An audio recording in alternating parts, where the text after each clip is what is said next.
मुकुटवा शोभेला चुनरी लालेला। हाँ चम चम चमकेला माई के मुकुटवा शोभेला चुनरी लालेला। माटी के मूर्ति से हंसे लागेला मैया जी का माटी के मूर्ति से हंसे लागेला मैया जी झका। मैया जी लागे छै मैया जी लागे छै।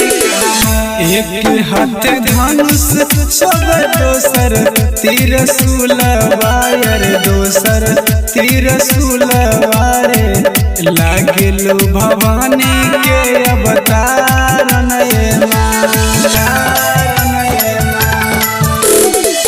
गाला में पहिरने चाहिए फूल के फूल बायर फूल के फूल पूजेला दुनिया जान।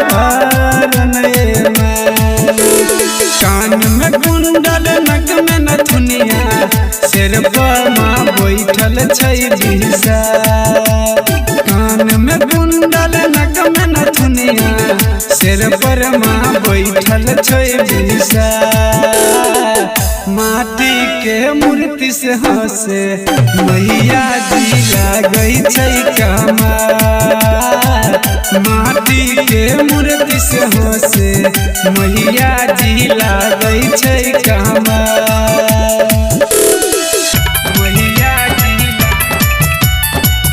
मैया जी लागे छै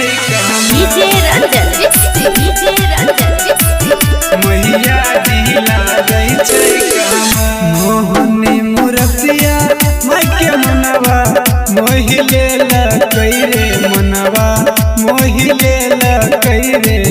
कैसे के बताई तोहके आबर हेरा धन भेल जिंदगी हमारा दिलकै दर्शन यार दिलकै दर्शन रे। जिंदगी सफल भई गेलै हमर मैया राज से भूला लगल के झुलवाए के गा। मैया बिट्टू वीरेंद्र लगल के झुलवाए के गा। माटी के मूर्ति से हंसे मैया जी लागे छै माटी के मूर्ति से हंसे मैया